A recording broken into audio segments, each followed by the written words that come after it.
Hiya, welcome back to my channel. It's Wendy here from Toonpish Crafts and I hope you're doing okay. Last week I made some snow globes. I got absolutely hooked on them. I love them to bits.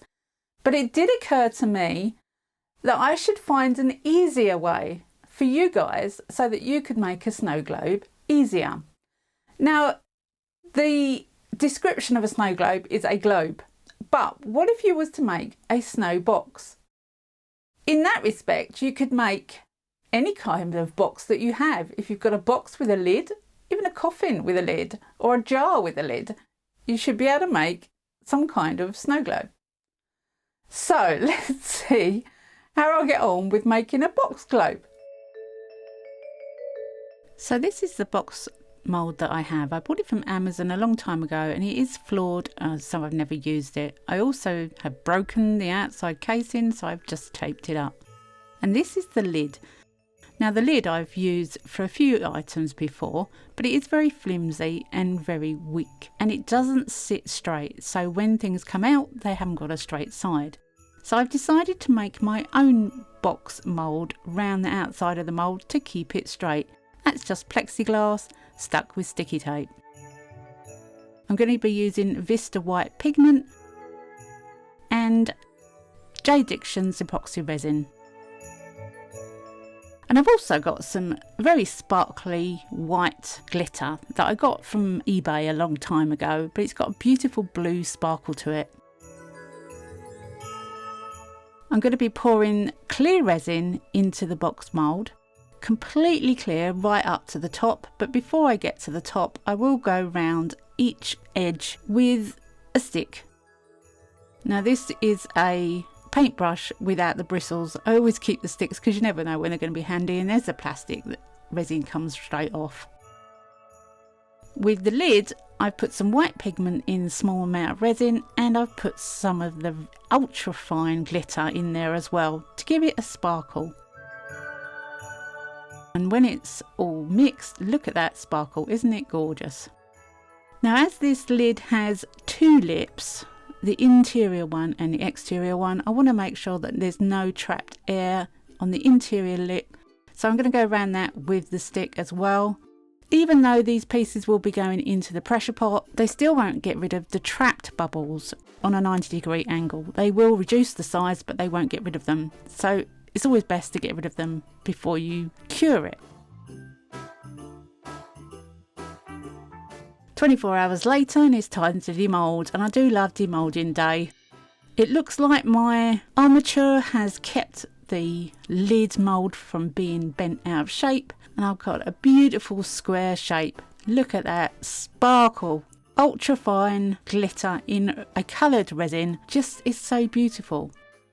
Demoulding the box itself, got to undo my sticky tape. The wooden frame has definitely kept this in shape. It's a nice square shape. Now with any deep mould I usually use isopropyl alcohol to help release the resin from its casing. It really does help a treat. And I thought I'd leave you the squeaky noises.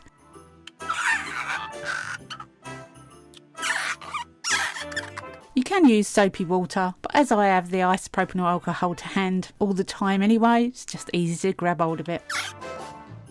I just want to say a quick hello and welcome to all my new subscribers. Thanks for joining me, and if you haven't subscribed already, maybe you would consider doing so. It doesn't cost anything and it does help my channel out a great deal. And a thumbs up is always really appreciated. That tells YouTube you like my content and that helps my channel grow too.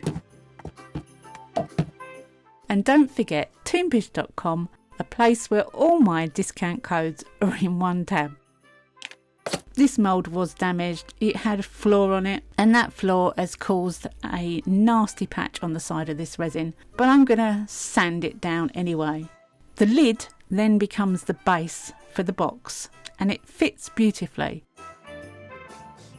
As this resin is raised, I'm going to just scrape it down with a Stanley knife before I sand it to get rid of most of it. Now with the snow globes that I made, I could only fit one piece inside. With this snow box, I can fit several. So I'm just placing the pieces on the lid to see where I want them to go. and I'm going to use a 2-part epoxy glue to glue these on. With the globes, I was using UV resin to secure the pieces onto plexiglass, and resin doesn't like sticking to plexiglass, so I used a screw in the centre to hold the piece in. As snow globes are going to be shaking around all over the place, I didn't want it to come loose. With this piece, I'm using 2-part epoxy glue. It's a stronger way to secure the pieces onto the base. And I've added some white mica powder to it to make it look more like snow. This stuff is really quick to use. You only mix it for a few seconds before you use it, and it cures within 15 minutes or so. So making sure I have it in the centre, and then going to put all the other pieces on the base as well.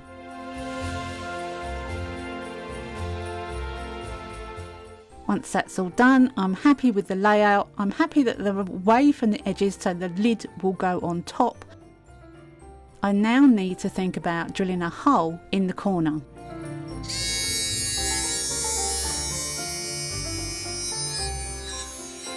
This is a little drill that I actually got through a link from Claire's Crafty's Corners channel. She uses this all the time, and I thought it was great because before I was using a hand one. Very quick and easy this little machine is. So thank you, Claire. I'm drilling a hole in the corner so that I can put the liquid into the box when it's all glued together. And I'm just making sure that the bottle that I'm going to fill up with fits the hole. Now it's time to fill up the main body with glitter and sprinkles. And this is a chunky hollow glow in the dark from Resin Supplies Den, silver diamonds from Resin Supplies Den, and many others. Now Resin Supplies Den is a little Facebook group here in the UK. If you haven't heard of them, go check them out. They're a little Facebook group that sells everything to do with resin. So yeah, Resin Supplies Den on Facebook, and I will put the link in the description below together with everything else I've used today. And anything from Amazon will be in my Amazon storefront. I just chucked loads in this box, absolutely tons. Now some of it floated, some of it sank, and when you're doing a snow globe you really want it to sink. So try and make sure that when you put glitters in, or sprinkles or sparkles or whatever you want to call them, they sink, because that is the most important thing. Now some people use baby oil apparently to fill up snow globes. Me personally, I use a 50-50 mix of distilled water and vegetable glycerine, and I find that that works perfectly well. If you want to use baby oil, go right ahead and use baby oil. It's just as gloopy.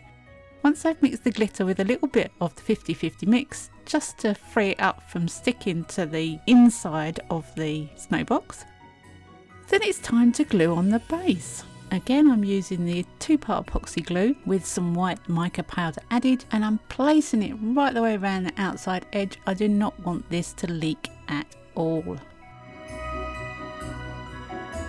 Once I'm happy that it's completely covered, then I will put the base onto it and make sure it's completely pushed down. Now I had a lot of seepage of glue here, and you can wipe it up quite easily with isopropanol alcohol on a baby wipe, or just a baby wipe will clean it up nicely. I didn't bother too much about it because I was going to sand it down anyway. So as long as I was happy that it was completely sealed, I did put a heavy weight on this for the next half an hour to make sure it was completely cured tight, and then I waited.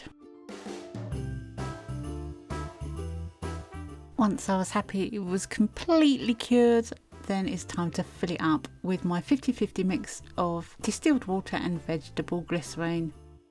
And it did take quite a lot of liquid, I've got to be honest. It's a huge expanse in there, huge space, but it's quite quick really. It's fun to do as well. When it gets near the top, then you hold it up so that the bubble hits the corner, and then as you push the liquid in, the air will come out. I then waited for it to be completely dry before I filled it with the 2-part epoxy glue.